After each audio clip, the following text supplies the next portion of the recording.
Bismillahirrahmanirrahim. Assalamualaikum warahmatullahi wabarakatuh. Pada kesempatan kali ini saya akan mengupload sebuah video terbaru yang dimana Buya Yahya angkat bicara siapa sebenarnya Habib Rizik. Yang belum subscribe channel ini silakan subscribe, like, comment, and share agar channel ini semakin berkembang untuk kedepannya. Terima kasih.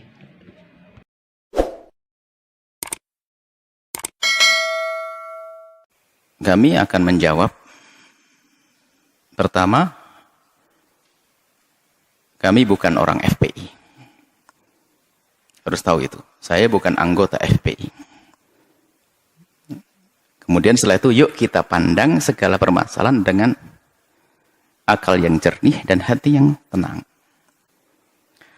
Pertama adalah kedatangan Habib Rizik disambut oleh orang sebanyak itu kemauan umat, bukan rekayasa, bukan dibayar mereka. Ayo, Anda posisi seperti saya, adil, Anda tidak di FPI dan tidak jadi musuh FPI. Anda berada di tengah-tengah, ayo. Kedatangan mereka umat segitu banyak bukan direkayasa. Bukan, kalau rekayasa mau dibayar biar datang, nggak ada. Bahkan ini masa pandemi, semua orang meninggalkan kerjaannya dengan sukarela. Maka yang harus kita pahami, ada apa di balik ini semuanya? Kerinduan kepada apa sih mereka kok sampai seperti itu? Kita jujur. Nggak perlu kita marah-marah ini. Kadang-kadang dimarahkan Habib Rizik. Habib Rizik ingin datang ke negerinya, ingin berjuang, ingin berdakwah. Bukan direkayasa kedatangan mereka itu semua. Nah ini yang pertama yang harus kita pahami. Supaya kita tidak suudon. Enggak ada rekayasa. Bahkan yang datang itu orang rela berkorban. Kemudian, kedatangan beliau adalah membuat kerusakan, keramaian, dan sebagainya. Mari kita pandang dengan jujur juga. Kalau Habib Rizik mengadakan kumpulan, demo dan sebagainya misalnya. Jujur Anda, apa sih yang diminta Habib Rizik? Habib Rizik tidak minta pulau untuk pesta apa. Tidak juga minta jabatan jabi apa. Tapi yang diminta apa? Coba kita cari. Anda jujur sebagai bangsa Indonesia yang adil, yang jujur, apa yang diminta? Jejer permintaannya apa sih? Dulu permintaannya adalah bagaimana ada orang yang mengucapkan kalimat yang merendahkan umat Islam dengan merendahkan Al-Quran, ayo diadili. Apakah permintaan semacam ini salah? Coba dilihat dulu apa sih permintaan Habib Rizik? Ini harus jujur Anda. Anda melihat Habib Rizik kalau kumpul-kumpul minta apa?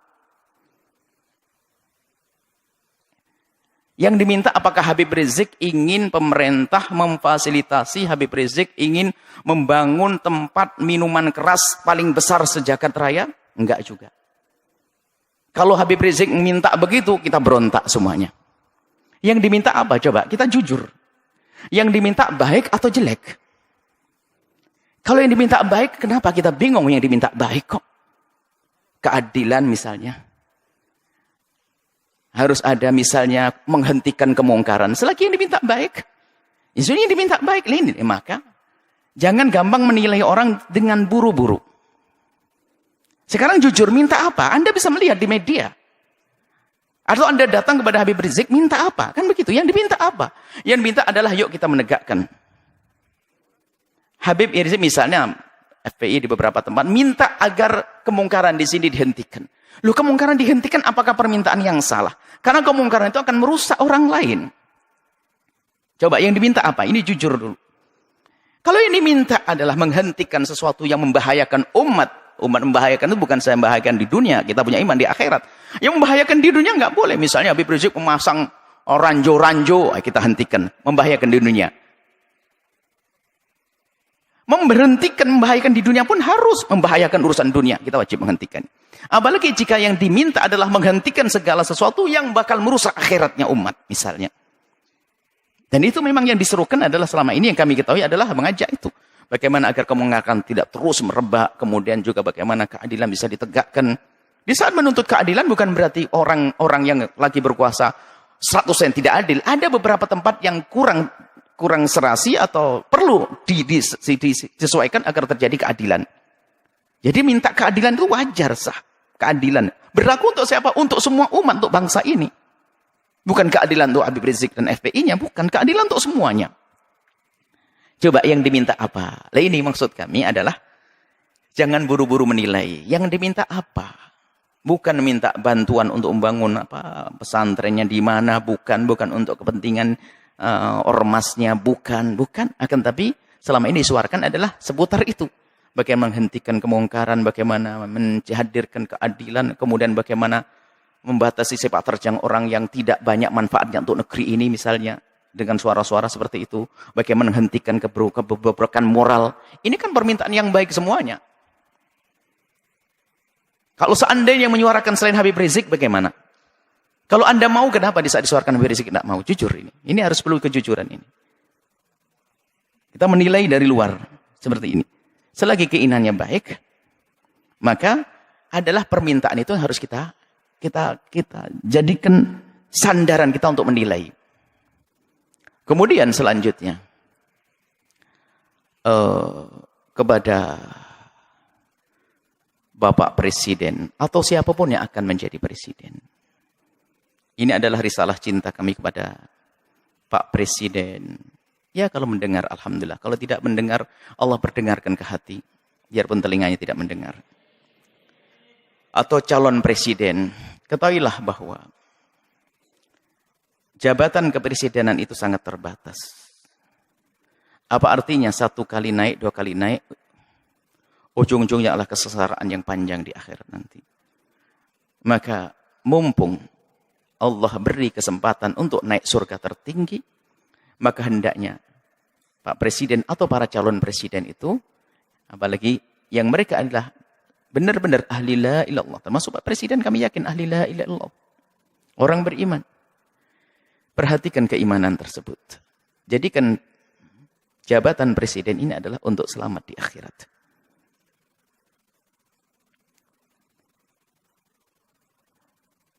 Maka selama ini panjatan doa semoga orang-orang seperti Habib Rizik dijaga dan bisa istiqomah. Dan doa kita kepada Pak Presiden semoga juga Allah memberikan bimbingan agar bisa menjadi baik semuanya. Tidak perlu kita memusuhi. Akan tapi kita perlu bagaimana menghantarkan kebenaran.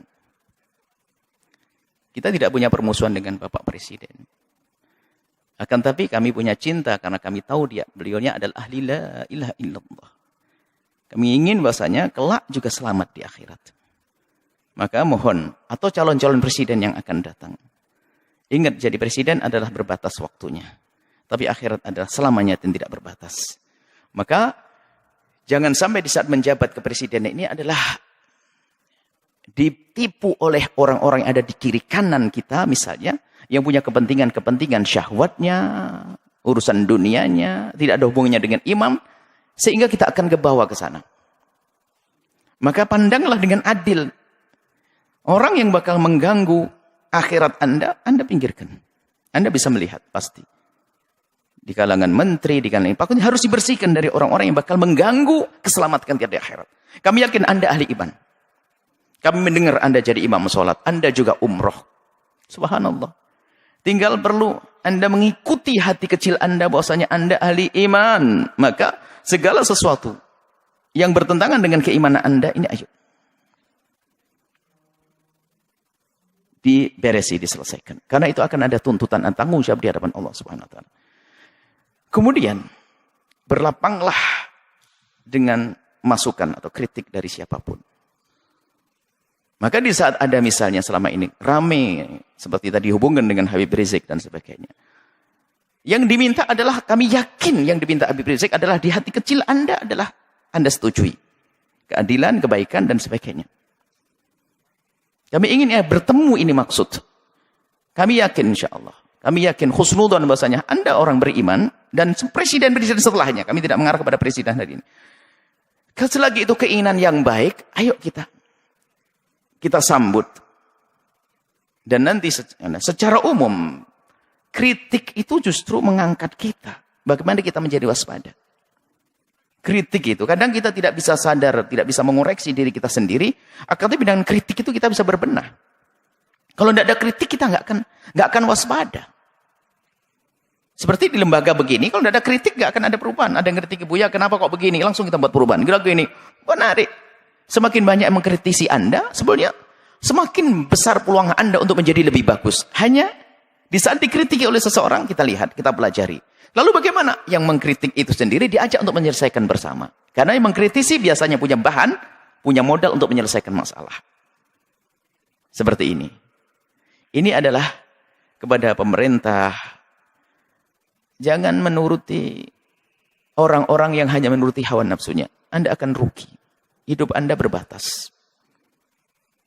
Hidup Anda berbatas. Kita tidak rela ahli la ilaha illallah di alam barzah mendapatkan seksa dan di padang mahsyar tersiksa, di akhirat tersiksa.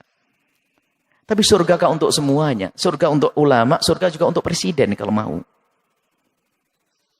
Inilah, maka kalau seandainya kesadaran semacam ini hadir, nggak akan ada ontran-ontran semacam ini. Semuanya aman tentram. Semuanya aman tentram.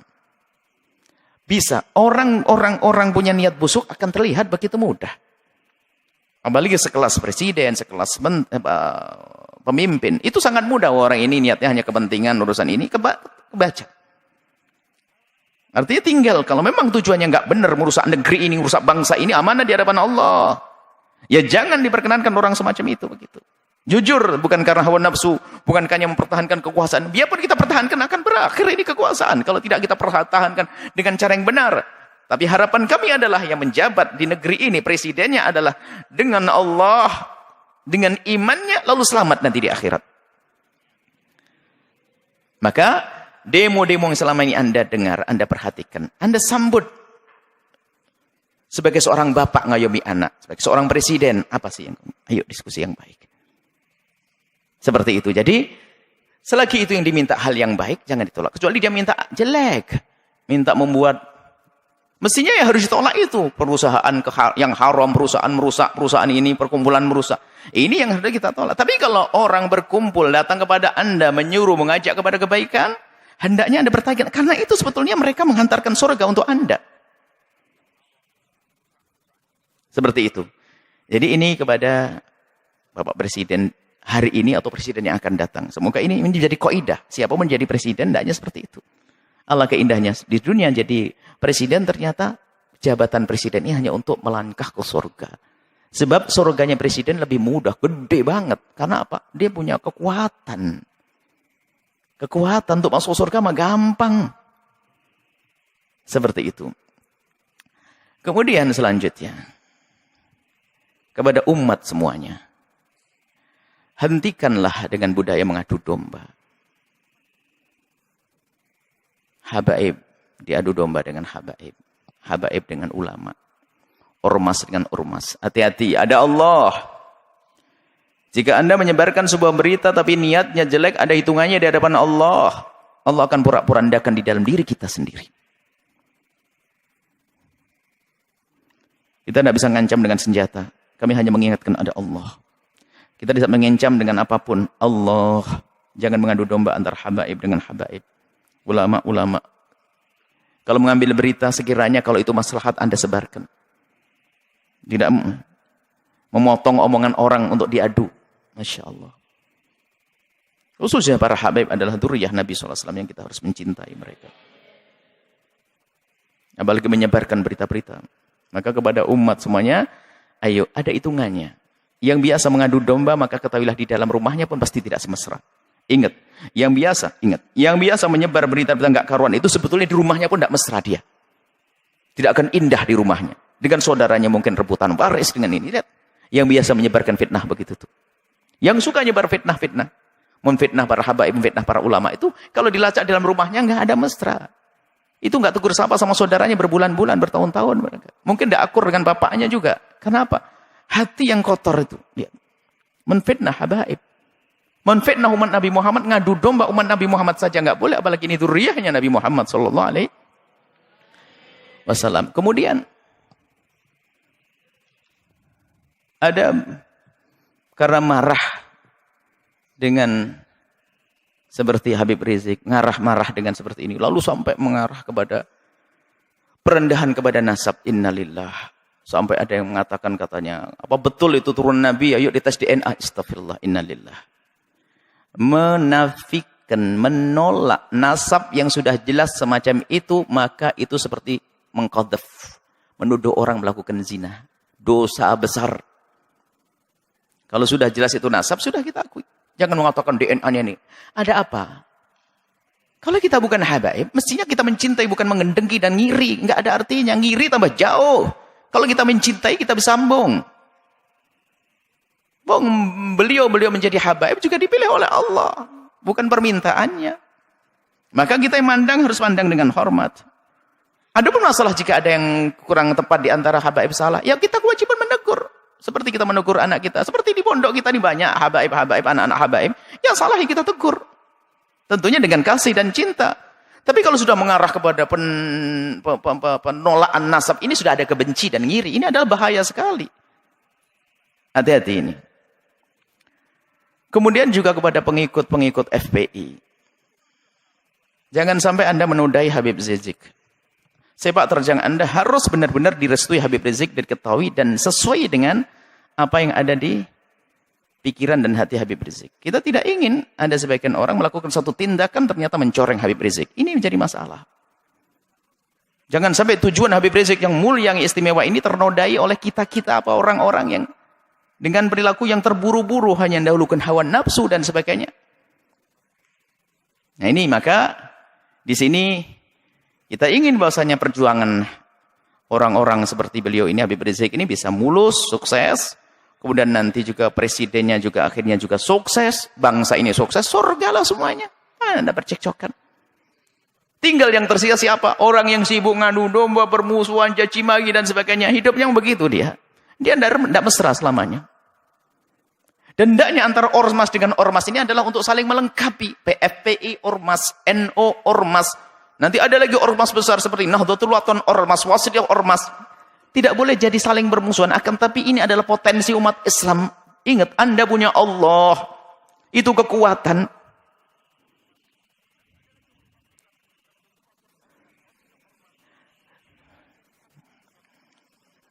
Semoga Allah menjadikan kita juru damai di negeri ini. Yang berjuang semoga diberi keikhlasan. Yang punya kebencian dengan pejuang-pejuang semoga diberi kesadaran dan diampuni oleh Allah. Pejabat-pejabat semoga dimulai dari presiden sampai bawah, semoga Allah berikan hidayah, bimbingan, sehingga semuanya kita ini selamat. Tidak boleh kita mengharapkan orang celaka masuk neraka, enggak. Kita harus merindukan mereka. Nah, kalau semuanya atas dasar ini semuanya, kesadaran rindu kepada Allah, menganggap kebenaran sebagai kebenaran, maka semuanya akan beres. Yang menjadi masalah adalah kita dikuasai hawa nafsu. Kita tahu itu kebenaran hanya karena bertentangan dengan kepentingan pribadi saya, maka saya tolak. Enggak. Muncul kebencian-kebencian dengan para ulama, kebencian kepada para habaib, na'udzubillah. Adapun orang yang membenci Islam itu memang selalu ingin merusak Islam, itu urusan mereka dengan Allah, ada hukumannya nanti di akhirat. Jadi maksud kami mulai dari berbicara tentang Habib Rizik sampai terakhir pengikut Habib Rizik, dan juga di dalamnya ada presiden, di dalamnya ada orang yang mempertanyakan nasab. Ayo, yang salah dalam rentetan cerita ini, ayo kita sadar diri. Kita ingin tentram damai. Tentram damai, jangan ada permusuhan, ya. Kita dengar kalau itu kebenaran sebagai kebenaran. Jangan sampai kita ini adalah mendahulukan hawa nafsu kita. Ingat nasihat mulia dari guru mulia. Kalau ingin berbicara, kalau ingin melangkah, kalau ingin berfatwa, kalau ingin mengeluarkan sebuah statement atau apapun, ukhruj min hadzi nafsik. Keluarkan dari kepentingan hawa nafsumu. Hawa nafsu jabatan, hawa nafsu tahta, hawa nafsu. Kalau kita bebaskan itu, maka kita bisa ngomong jujur dan adil nanti insyaallah. Dan tentunya setelah itu minta bimbingan kepada Allah Subhanahu wa taala dan kepada semuanya. Kami mulai dari Habibana Rizik sampai kepada pengikut-pengikut beliau, Pak Presiden dan sebagainya.